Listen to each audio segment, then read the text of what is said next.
Fala pessoal, tudo bem? Sejam muito bem-vindos a mais uma Expert XP 2024 esse ano.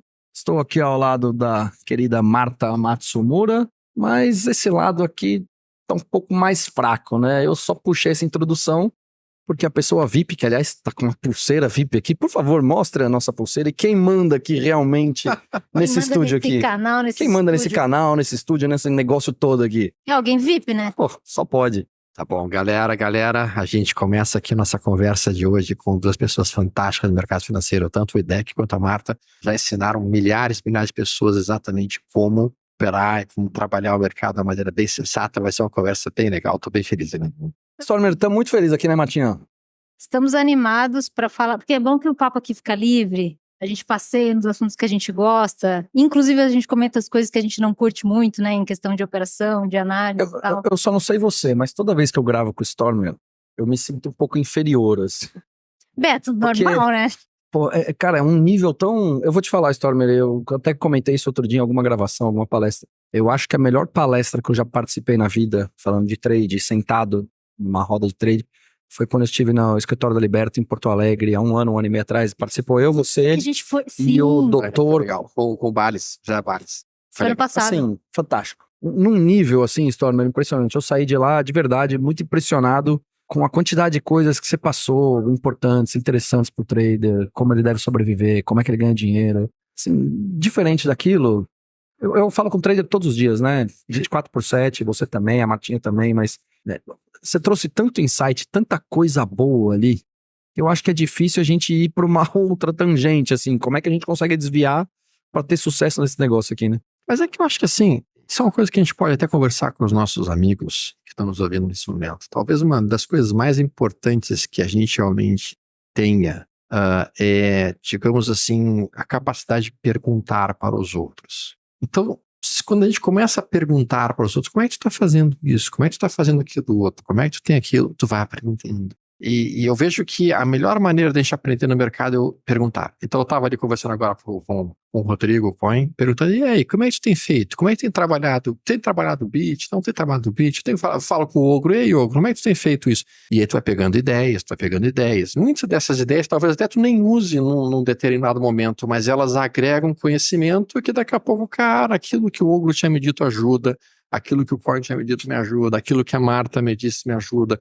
Então, por exemplo, a Marta ali me acrescentou muito meu operacional quando veio com o conceito do Volume Profile, que eu uso até hoje, muitas vezes, em várias coisas. Então, eu acho que isso que é legal no mercado, né, IDEC? É essa possibilidade de conversar com as pessoas e aprender com todo mundo um pouquinho. E, de fato, ninguém domina completamente o mercado. O mercado está muito acima de todos. Né? O que a gente faz é ir aprendendo. E a Marta me ensinou muitas coisas que eu gostei, tem coisas que eu utilizo ainda dela, então a gente vai pegando um pouquinho de todo mundo. Pronto, agora eu vou ficar me achando, já estou levemente com dor de barriga. Obrigada, Stormer. Poder ir embora? Eu acho que já deu, né? Eu já ganhei o dia, ganhei a semana, é isso. É que eu comecei a compartilhar. Eu não sei se eu te contei, né? Que eu era fã do Stormer desde, sei lá, de 2010. E perdeu. De quando é aquele livro que eu tenho autografado o seu? Acho que o primeiro livro, acho que é um dos primeiros livros, ou o primeiro livro meu até. 2008 ou 2009. 2008. Eu tenho um livro autografado do Stormer, minha ex-namorada me deu de presente quando eu estava nos Estados Unidos, ela levou pra mim lá. Isso aí. Um livro autografado do Stormer. Ah, eu não tenho livro autografado, mas eu vou cobrar. E aí, eu ficava ouvindo falar dele, eu falava, gente, esse cara, ninguém consegue dar bom dia pra ele, ninguém consegue falar com ele. E eu via ele de vez em quando lá no Rio de Janeiro. E aí foi no ano retrasado, não foi? Que eu falei pro Guto, um amigo em comum, falei, você não pode fazer a ponte? Eu quero conhecer ele há 200 anos. Aí ele falou, claro! E aí eu fui assistir um curso dele, Beto. Aí ele falou que deixaria eu assistir uma aula dele. Vou sentar no fundinho da sala, quietinho. Ele me deu uma cadeira lá na frente e me chamou pra falar no meio dos alunos dele, sei lá, 200 pessoas dentro da sala. E eu suava, e fiquei nervosa, e eu não gaguejava, enfim. E aí, a partir daí, a gente começou a trocar mais ideia de análise, eu comecei a falar pra ele algumas coisas que eu uso, porque a gente tem um modelo operacional muito diferente. Eu uso gráfico de 30 segundos, 1 minuto, 2, 3, ele já usa mais longo. Mas a gente conseguiu trocar algumas coisas técnicas, né, que funcionam para os dois estilos, né? Isso. E aí o Volume Profile foi um deles que eu já mostrei para os alunos dele, nos cursos dele, E ele realmente ele usa, então eu achei Stormer, sensacional. eu vou até participar de uma palestra aqui mais tarde e eu queria saber dessa sua opinião do que a Marta falou. Eu tô falando aqui do ponto de vista de você ser referência, ela falou aqui do ponto de vista de você ser referência.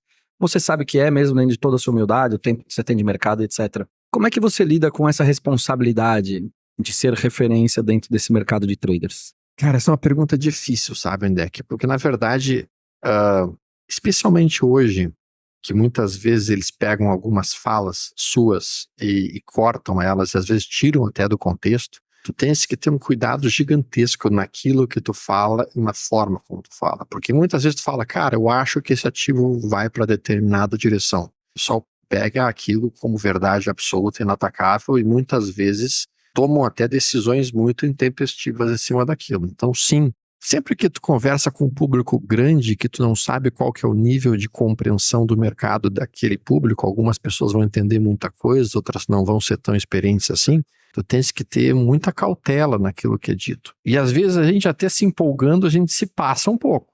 Às vezes a gente se passa um pouco. Então, sim, tudo que os amigos ouvirem na internet, vocês têm que cotejar com parcimônia, com calma, não é pegar aquilo como uma verdade absoluta. Calma, pessoal.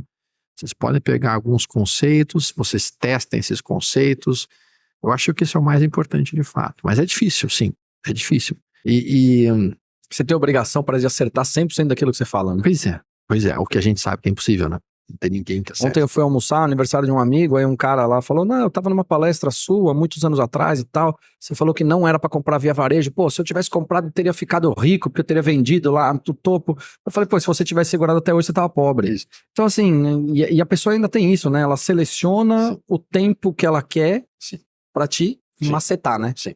Isso se chama viés de seleção, que é uma coisa bastante interessante, que muitos traders acabam incorrendo nesse erro. Eles pegam um gráfico, colocam o gráfico e falam, se eu tivesse comprado aqui, tivesse vendido aqui, eu tinha ficado rico. Sim, mas Sim, o não C, existe. o C, essas duas letrinhas, quando elas aparecem, tu fala, cara, mas olha só, não é tão, neste momento, depois que tá com o gráfico pronto, fica simples de olhar aquele ponto de entrada e fica simples de olhar aquele ponto de saída, mas na hora em que o mercado despencou violentamente, eu ia ter coragem de tomar aquela posição ali somente com um sinalzinho de reversão, a maior parte das pessoas não teriam isso. Então, como é que a gente consegue se livrar desse viés de seleção? É se focar no agora. O que tu tem agora? Que sinal tu tem agora? Qual que é a tendência que tu tem agora? E não se fala muito sobre isso, né? As pessoas, é muito fácil tu fazer uma análise com retrovisor, né? Então, se eu tivesse comprado lá, quando o BTC estava em 30 centavos de dólar, tava bilionário. Mas, cara, Eu não faria mais nada da vida, né? não faria mais nada da vida, né? Então, assim, e muitos amigos devem se perguntar hoje, tu deve ouvir isso todo dia, né? Qual que é a próxima Magalu, qual que é a próxima ação que vai subir 3 mil, 4 mil, 5 mil %? Ambipar, qual que é a próxima Ambipar? Então, assim, nós, enquanto traders, nós não tentamos localizar a próxima Ambipar ou a próxima ação que vai subir 2, 3 mil %. Não é nossa função. Nossa função é localizar onde é que tem boas oportunidades, onde é que a gente tem uma oportunidade que o risco compensa, assim, o benefício compensa o eventual risco que tu vai tomar naquele momento. Vamos entrar então dentro desse papo, Martinha, pra gente falar um pouco de call, recomendação. Vamos lá? Vamos trazer essa questão a fera aqui, você um pouco de onde é que tá o mercado, alguns ativos, vamos discutir, porque acho que a turma, assim, a gente falou de tudo isso aqui até agora, aí as pessoas meio que rasgam, né, Storm? Eles falaram essas bobagens aí, vambora. E aqui a gente tem os dois públicos, né, Storm? Porque assim, eu entendo que você, toda a sua credibilidade, mas como eu sou analista, tem um time que fala assim, analista não é trader, não opera conta real, enfim. Não vou me alongar nisso, gente, mas é uma regra, tá? A gente não pode. Pergunta pra ele. Se a gente opera na nossa continha real, a gente tá fora da empresa. E até pra deixar claro pras pessoas, você tem uma relação hoje dentro do grupo XP, né? E aí tô falando os analistas hoje, aqui da XP, a Martinha, ela representa uma instituição, né? Qual que é a diferença do analista pro influenciador, pro assessor? Você tem várias diferenças, tem diferença de regulamentação, uma série de coisas. Mas dentro da XP, por exemplo, o funcionário não pode ficar fazendo trade. Isso ponto primeiro. Segundo lugar, cara, mesmo se pudesse, ele precisa focar na qualidade daquilo que ele vai trazer para seus clientes.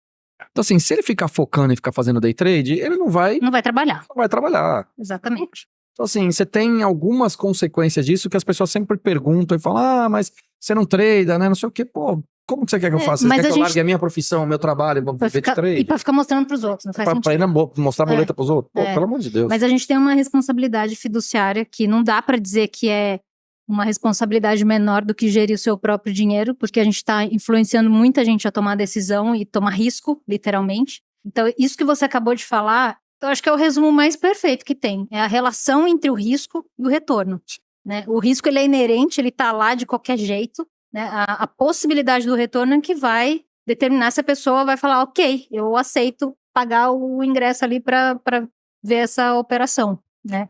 E eu acho que a gente também tem outra responsabilidade. Tanto os analistas quanto, digamos assim, instrutores de mercado, eles têm uma responsabilidade muitas vezes de tranquilizar as pessoas em momentos mais estressantes. Algumas semanas atrás a gente teve a situação da taxa de juros japonesa que deixou todo mundo apavorado, que o pessoal pensou agora vai quebrar, agora vai ser um caos. Vários papéis despencaram, fizeram fortes movimentos de gap de baixa violenta. E aí o pessoal estava realmente bastante estressado. A primeira coisa que a gente recomendou ali, galera, calma. Por um dia. Calma. Vocês acham que a Apple, vocês acham que Microsoft, vocês acham que isso vai ser violentamente estressados por causa disso? Calma. Não se toma nenhuma decisão nesse tipo de cenário. Deixa passar a primeira meia hora do dia. Inclusive, se romper a máxima da primeira meia hora é uma boa oportunidade de tomar posição com o stop na mínima para levar o fechamento do gap. Então, essa capacidade de já ter visto muitos e muitos circuit breaks, eu fiz um cálculo outro dia, eu já passei por aproximadamente 17 circuit breaks da minha vida. Ou seja, uma escolinha 90 razoável. aí, desde 98. é isso. Então são 17 circuit breaks que o cara viu, já viu Torre Gêmeas, já viu assim, ó. Torre Gêmeas 2008, 2000. agora com a pandemia, só nesses aí teve, sei lá, uns Na 10, 12 pandemia anos. teve 10 ou muitos, 12. Então a gente acaba vendo muitas coisas e vendo como muitas vezes o mercado ele realmente é um tanto quanto maníaco depressivo, tem horas que ele está explodindo, tem horas que ele está deprimidíssimo. E o sujeito que tem um pouco menos de vivência nisso e não visualizou essas quedas maiores, ele se assusta muitas vezes. Cara, esse é um ponto importantíssimo. Tempo de tela faz muita diferença numa tomada de decisão. Sim. Sim, porque é isso daí que vai formar, que na minha opinião, que é o que faz dinheiro, que é o que move dinheiro, psicologia de mercado. Sim. É o que está na cabeça da massa, Sim. que vai fazer aquela massa tomar uma decisão para determinado lado, que seja ele fundamentalista ou não. Se ele for fundamentalista, ele toma a decisão dele independente do gráfico. O grafista viu, ele também já forma o sentimento dele, toma a decisão dele ali. Então é psicologia de mercado. Então com 17 circuit breaks, você já tem noção de como funciona a psicologia de mercado e por isso você não se apavora nesse tipo de situação. Alguns pontos também que podem ajudar os amigos em casa a não se apavorarem nesse tipo de cenário. Primeiro procure operar leve,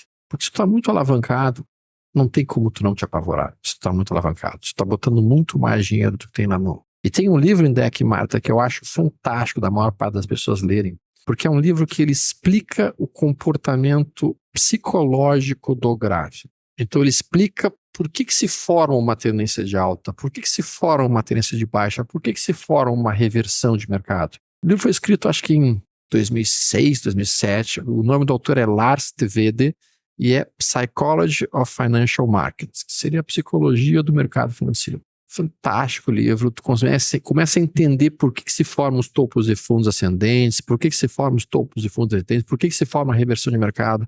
Esse tipo de conhecimento é que acaba dando a maior tranquilidade para operar em determinadas situações, em determinados instantes mais críticos. Né? Exatamente. E essa questão também da gente mandar as operações. Você, de uma maneira muito direta também, né? Você influencia as pessoas a tomarem decisões. E eu vejo pelas suas redes sociais, até puxando um ganchinho do que o Beto estava falando antes ali, sobre a questão de comportamento, até de como você lida com essa... Existe uma cobrança das pessoas. Eu lembro, eu assim, quando você fica um dia ausente, o que aconteceu, cadê você? Porque você não tá falando disso. Você fala, meu Deus.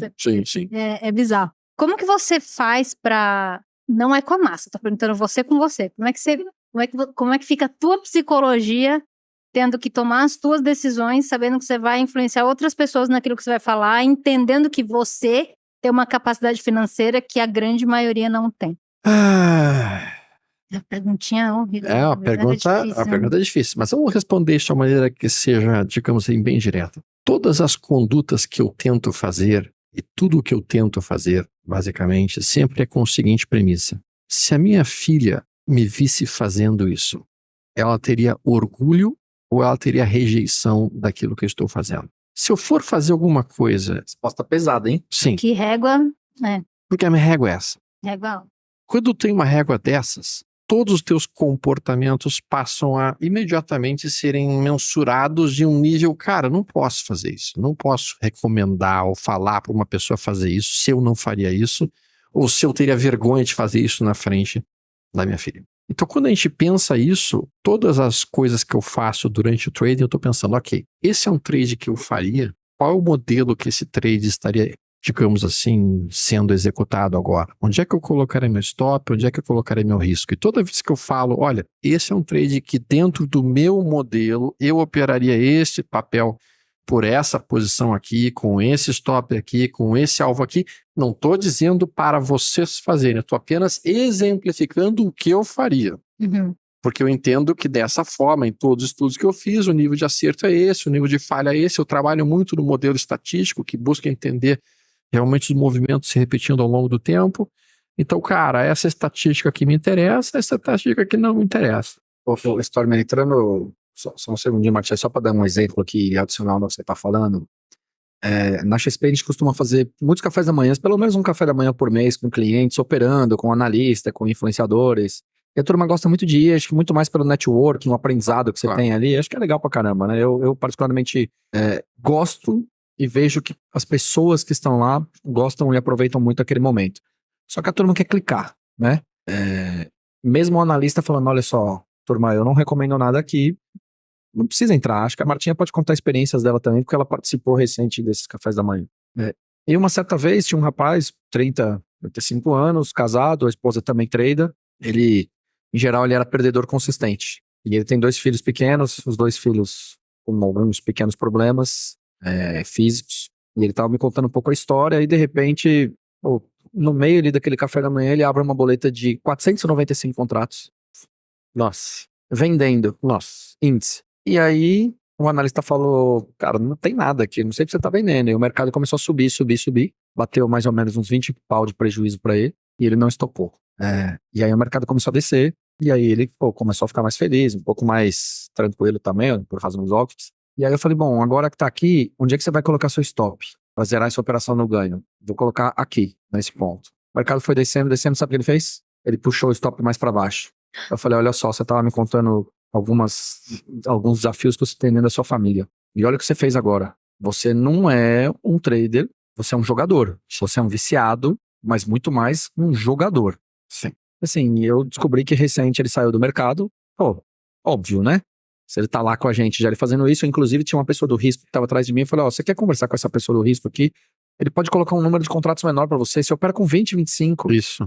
talvez te ajude um pouco na tomada de decisão. Fingiu que não era com ele, enfim. E acontece acho que com muita gente isso, né? Mas eu quis dar um exemplo aqui porque dentro disso que você trouxe, que eu achava que era importante. Não, assim, ó, Indec, o teu exemplo ele é absolutamente importantíssimo, porque as pessoas não entendem que o maior risco que existe no mercado não é o mercado.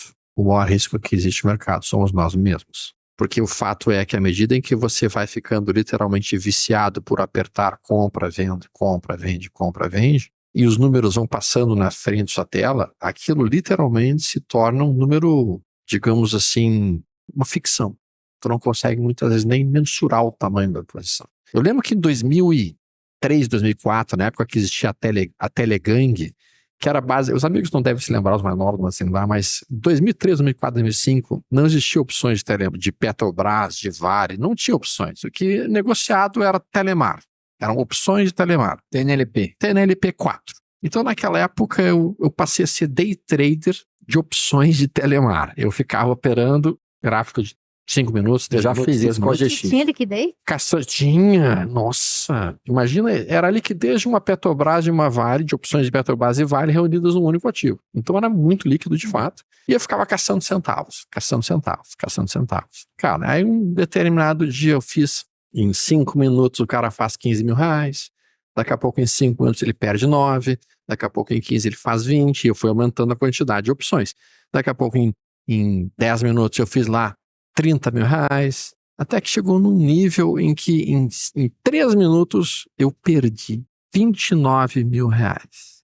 Naquela Isso em época de 29 hoje, pô, Corrigido isso aí é dinheiro, hein? E eu perdi isso, cara, em menos de 5 minutos. Quando eu parei, eu olhei assim, querendo, cara, isso tá errado. Não pode ser. Sabe o que eu fiz? Eu me levantei, fui até a agência do Citibank, na época que tinha lá em Porto Alegre, sentei com a minha gerente e falei assim, ó lá, separa pra mim 29 mil reais aí, bota em cima de uma mesa. Nossa senhora. E dela olhou assim, o que houve, Alexandre? É sequestro? Eu falei, não, eu não vou nem sacar, eu quero só olhar, eu quero só Quando olhar. você queimou. Eu quero só olhar. Cara, eles começaram a buscar dinheiro de tudo que é lado, nem tinha tanto dinheiro na agência, botaram ali o que tinha, tinha uns 25 mil, botaram em cima da mesa. Cara, eu olhei aquilo, olhei assim, eu acabei de tocar fogo em 25 mil reais em 5 minutos. Porque eu tava viciado. Eu tinha entrado num ciclo vicioso, né, de vício. Como sair do vício?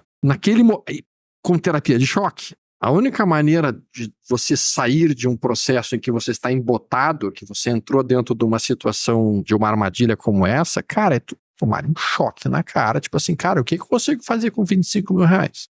O que eu consigo fazer com 29 mil reais? É muito dinheiro. Então, o primeiro choque tem que se dar. No momento que tu dá um choque, ok, levei esse choque. Segundo, tu tem que olhar para si mesmo no espelho e dizer, eu quero continuar nesse caminho?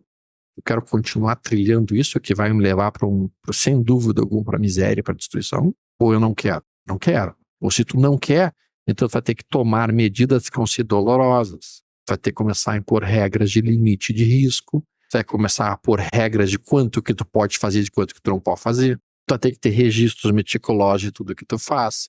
Quando tu começa a registrar meticulosamente todas as operações que tu tá fazendo, automaticamente tu vê a situação de vício.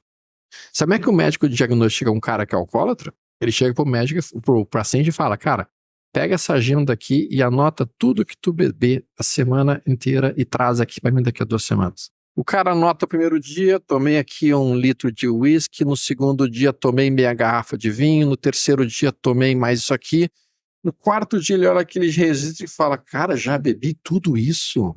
Ou ele começa a se enganar também, né? O que o alcoólatra faz? Ele para de registrar. É o que o trader faz também. E daí chega pro médico e fala, eu não fiz a anotação. Quando ele chega pro médico e fala, não fiz a anotação, o médico já selou o diagnóstico. Ah, é assim? O médico já sabe que vai parar de...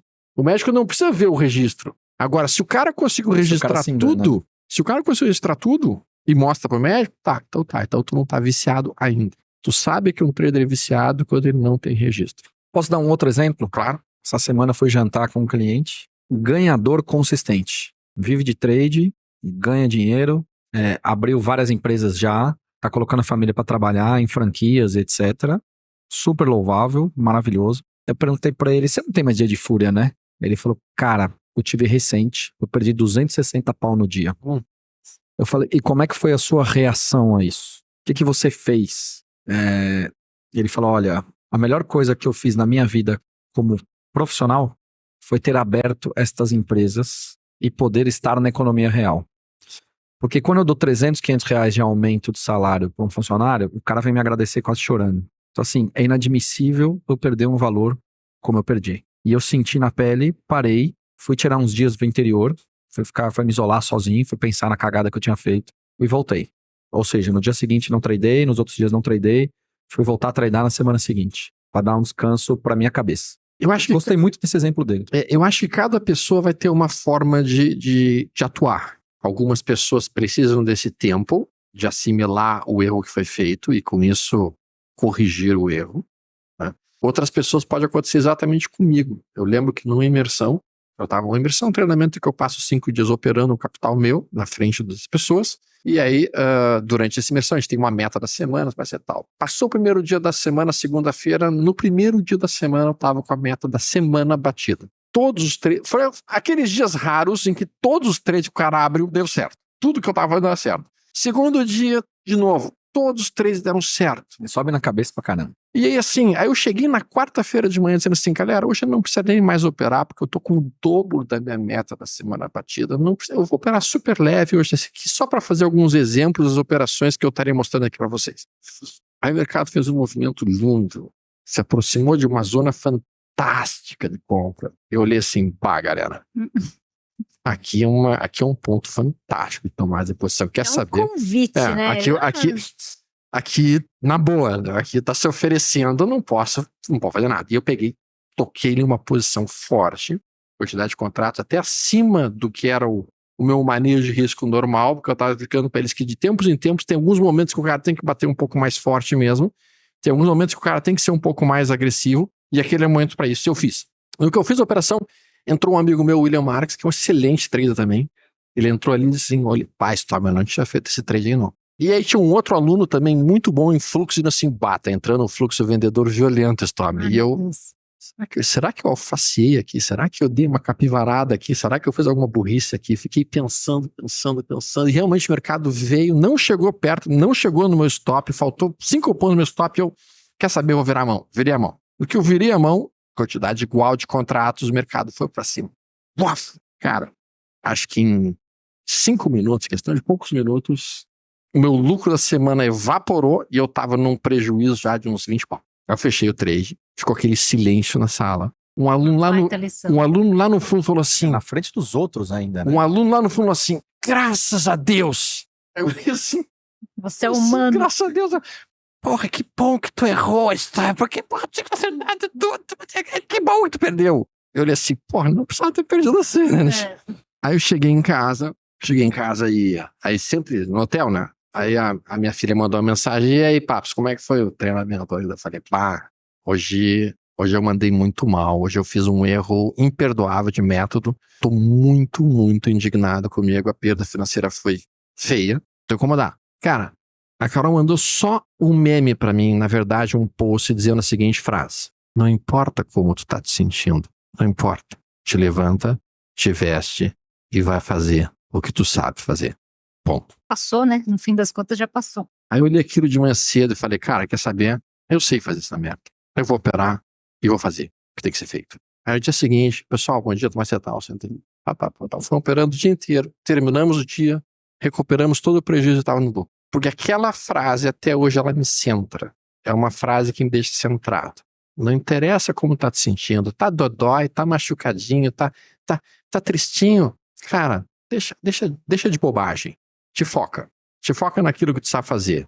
Tu sabe que a entrada aqui, tu sabe que o stop aqui, tu sabe que isso é gerenciamento de risco, tu sabe que esse teu alvo, faz. Já falou disso algumas vezes, né, Storm? Isso é comportamento de adulto. Sim. O que a gente percebe é que existe uma massa que não é só inexperiente. Sim. Ela não é adulta ainda. Sim. Tem um comportamento com a maturidade baixa ainda com dinheiro, com essa questão de dinheiro. Mas sobre esse teu trade específico aí, eu acredito que o erro não foi você ter entrado na operação, que você estava certo, o mercado subiu. Sim. Foi ter se deixado levar pela opinião de outras pessoas. Isso é horrível, acho que isso é pior do que você errar um erro seu mesmo no trade. E isso está um pouco atrelado à pergunta importante que o Indec fez mais cedo. Porque quando tu começa a ouvir a opinião de outras pessoas, muitas vezes uma opinião especialmente contrária àquilo que tu está acreditando, àquilo que está dentro do teu método, muitas vezes tu hesita, tu fica meio que, mesmo que tenha experiência. Então, no meu entendimento, e o recado para os amigos que estão nos ouvindo em casa seria o seguinte, cara, escolham um método de vocês entenderem o mercado. Escolham o que vocês vão respeitar e quais serão as métricas e quais serão o gerenciamento de risco e qual vai ser os stops e os alvos. E uma vez que você tenha isso construído, você não tem que ouvir mais ninguém. A gente cai nas primeiras frases que você falou aqui, abrindo aqui, que é importante a gente aprender com as pessoas também, mesmo que você não vá usar aquilo. Sim. Então, é um exercício, na minha opinião, difícil você ouvir pessoas que sabem coisas diferentes de você e você não usá-las quase que imediatamente. Exato, é dificílimo, porque na verdade, assim, às vezes tu pega uma pessoa com uma gigantesca experiência e o cara te diz, cara, usa esse modelo aqui. Tu olha o modelo até parece que faz sentido, mas ele não tá dentro do teu método. Então tu podes pegar aquela informação, o que o cara inteligente faz? Ele pega a informação do sujeito, ele pega a experiência do cara mais velho, senta na frente do computador e estuda aquilo e vê se tem alguma maneira que aquilo possa melhorar o sistema operacional. Ser adaptado para aquela pessoa. Isso. E daí, se ele testar e depois dos testes dele comprovarem de que melhorou realmente o resultado, ele começa a empregar. O Volume Profile teu fez exatamente isso. Ou seja, eu peguei o Volume Profile que tu apresentaste lá, sentei, coloquei nos gráficos mais curtos. Eu não sou um cara que opera muito gráfico curto, né? Até aqui nós vamos operar num gráfico de 30 segundos, mas não é o meu forte, né? Mas quando eu vou para 30 segundos, eu boto o volume profile junto, porque eu já vi algumas coisas que me ajudam em certos pontos. Então, assim, mas a gente tem que também não cair num erro muito frequente, que é ficar mudando o método operacional como se a gente troca de camiseta. Isso acaba com a consistência de qualquer pessoa. Não tem como ser consistente em resultados se o teu método não é consistente. Então, o trading ele é muito mais do que aprender uma ou duas figurinhas no gráfico. Ele é muito mais. A gente tem que conseguir não se deixar influenciar pela opinião dos outros, a gente tem que conseguir seguir o plano que a gente montou do início ao fim, a gente tem que conseguir definir nossos stops, nossos alvos, nosso gerenciamento de risco. A gente muitas vezes vai ter dias que a gente vai estar se sentindo mal, que a gente vai estar com dor de cabeça. Nosso humor também. Nós vamos ter problema, vamos ter brigado muitas vezes com alguém na família. E aí tu vai ter que chegar ali e tu vai ter o mercado prontinho para te irritar. Vai ter o mercado preparado para te tirar do sério, que é só o que ele tenta fazer todo o tempo. Ele quer tirar do sério, né? Ele tá tentando se desequilibrar todo o tempo. Tipo, e tu tens que respirar fundo e, ok, vamos ali, com calma, com tranquilidade. Isso é difícil, né? É bem difícil. Bastante. Muito desafiador. E por isso que talvez a gente goste tanto do mercado, porque é um desafio intelectual gigantesco. Sim. Mas será que as pessoas gostam do mercado porque é um desafio intelectual gigantesco? Ou pela adrenalina? Eles gostam pela adrenalina. Pensa o seguinte, se tu compra uma opção, se tu compra um contrato futuro do Bit, e aí o Bit dá uma pancada, e tu bota, vamos lá, R$1.000, R$2.000 em questão de poucos minutos, olha a adrenalina que isso gera, olha a quantidade de dopamina e de inúmeros neurotransmissores que são liberados. Química cerebral, no fim das contas. Eu fui viajar recente, e aí eu fui pra visitar um cliente, e a gente foi pescar. E, pô, ele tava com uma mão no trade e outra mão na vara. Mentira, Beto, você não fez um post disso, você não filmou. Post não, mas eu filmei, eu tenho lá e tal, mas pô, não vou ficar, porque assim, não tenho orgulho disso, entendeu? Tá. Sim. Mas você vê um pouco disso aí. Então assim, é muito da adrenalina. Na verdade, eu digo assim... 50 contratinhos só, Martinha. Enquanto pescava. Mas então é que a triste realidade é a maior parte das pessoas não entra no mercado financeiro como uma forma profissional. Eles entram como amadores. Essa é a minha principal ponto de discutir com órgãos reguladores, com imprensa, que todo mundo fica batendo nessa porcaria desse, mas 90, 95% perde dinheiro. Perde. Lógico, sim, é verdade. 90% é amador. Mas por quê? Porque são amadores, porque não sabem o que estão fazendo, não tem a menor ideia, chutam, entra de qualquer jeito. Enfim, tudo isso que então, você tá falando. Eles entram como amador. O que é um amador? Um amador é uma coisa que o amador é o sujeito que faz alguma atividade por hobby. Porque ama, não é porque sabe. Porque é apaixonado por aquilo, porque ama aquilo. Cara, tu pega um trader profissional, o cara faz o trade sem absolutamente nenhum prazer. Aqui ele tá olhando aqui ele tá olhando o ponto de compra, aqui tem o stop dele, aqui tem o alvo dele. Ele faz a operação.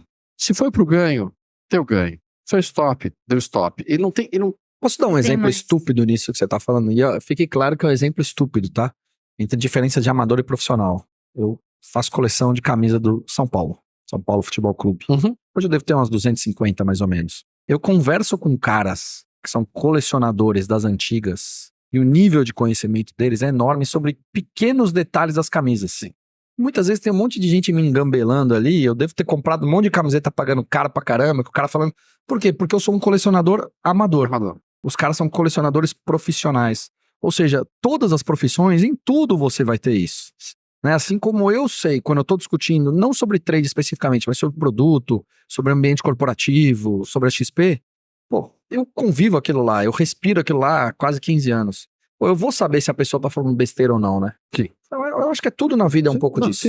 Se a gente pensar, por exemplo, porque o trading está muito relacionado no entendimento a esportes de alta performance. Então, eu acho que, assim como, por exemplo, se a gente for pensar quantos tenistas profissionais conseguem se sustentar do tênis. O próprio Google uma vez falou que só começa a sustentar o tênis se tu é ranking ATP 120 para menos. A Biadade tem 27, 28 anos e começou a aparecer no passado. Exato. Quanto tempo ela foi? Exato. Então, assim, se a gente pensar em jogador de futebol, se a gente pensar em pilotos de Fórmula 1, então, cara... Exercer a atividade de trading como um profissional requer, por impressionante que pareça, não habilidades incríveis, não requer nem um talento incrível. Verdade. Não requer. O que requer é uma gigantesca quantidade de esforço repetitivo de forma disciplinada e consistente. Perfeito. O mundo está cheio de gente talentosa que nunca foi a lugar nenhum por falta de persistência, por falta de repetitividade e consistência de método. O cara é gigantescamente talentoso, mas não consegue repetir aquilo de forma consistente. Então, se tu pegar um único sistema operacional, estudá-lo e segui-lo de forma disciplinada, tu vai ter resultado. O problema é que o cara fica mudando. E Pelo jogo. pelo vício. jogo, pelo vício, né? Pelo amadorismo da coisa, assim. Então, acho que o resumo principal que a gente pode passar para os amigos é: sejam profissionais. O que um profissional faz? Ele tem registro de tudo que ele faz, por que ele faz, ele metrifica todos os esforços que ele tem metas, ele tem exatamente o que ele está buscando fazer, ele tem tudo registrado, como é que ele opera, como é que ele não opera. Se você em casa não tem isso, você é um amador. E num dia ele até pode fazer uma cagada como esse cliente que eu falei que perdeu um lote de dinheiro. Mais. Mas Sim. ele sabe, ele tem o registro, Sim. ele sabe Sabe, por ele que sabe. ele sabe o que ele fez. Ele sabe exatamente o que ele fez. Sim. Então o profissional tem tudo isso, tem todo o método dele definido, a minha entrada é essa, meu stop é esse, meu risco é esse, minha meta por semana é essa, minha meta por mês é essa. Ele tem tudo exemplificado. Ele chega no final do dia, ele se reporta a um superior, no caso ele próprio, a maior parte das vezes é um trader, dizendo assim, ó, hoje eu fiz direito, hoje eu fiz errado, hoje eu fiz dentro do meu modelo, hoje eu não fiz certo. Digamos que eu contratasse a Martinha, que Marta, eu não vou mais operar, tu vai operar para mim, tá, Marta? Tu vai operar esse modelo aqui. Esse sistema aqui que eu quero que tu opere. Aí eu saio, vou fazer alguma outra coisa, venho aqui para Expert, tô aqui na feira, aí no final do dia eu ligo com a Marta, e aí Marta, você operou aqui? E ela fala, eu fiz aqui 10 trades. Aí eu pergunto, tá, mas os trades foram dentro do modelo? Não, eu fiz aqui um outro modelo. O que acabou acontecendo com a Marta? Ela ia ser demitida. Então se você combina uma coisa consigo mesmo, e tu desrespeita aquela combinação que tu fez contigo mesmo, cara, tu tem que se demitir. Justo. Tu tem que se demitir, tem que dizer, cara, isso aqui não foi o que a gente combinou. A gente não tá agindo de uma maneira profissional, a gente tá agindo de uma maneira amadora. E amador vai entregar dinheiro para profissional. Em qualquer profissão do mundo é assim. O amador vai entregar dinheiro para profissional. Então vocês não podem entrar como amadores no mercado. Vocês têm que olhar, tá, qual vai ser o método que eu vou fazer, qual vai ser o meu gerenciamento disso, qual vai ser a minha estratégia, qual vai ser o período operacional, qual vai ser o ativo que eu vou operar. Eu vou fazer isso pro resto da vida. Perfeito. Excelente. Mestre, você faz um encerramento no seu próprio canal? Galera, nós estamos aqui na Expert, gravando isso na Expert. A Expert, no meu entendimento, é um evento imperdível para quem gosta de mercado financeiro. O que se aprende aqui, eu sempre digo o seguinte, né, que a gente aprende muito mais nos corredores, conversando com as pessoas até mesmo do que nas palestras. Então, um convite, se vocês não vierem na Expert esse ano, venham no ano que vem, estejam aqui, é muito bom, vale muitíssimo a pena. Muito obrigado para o Indec, muito obrigado para a Marta por estar aqui. Que agradeço. Obrigado.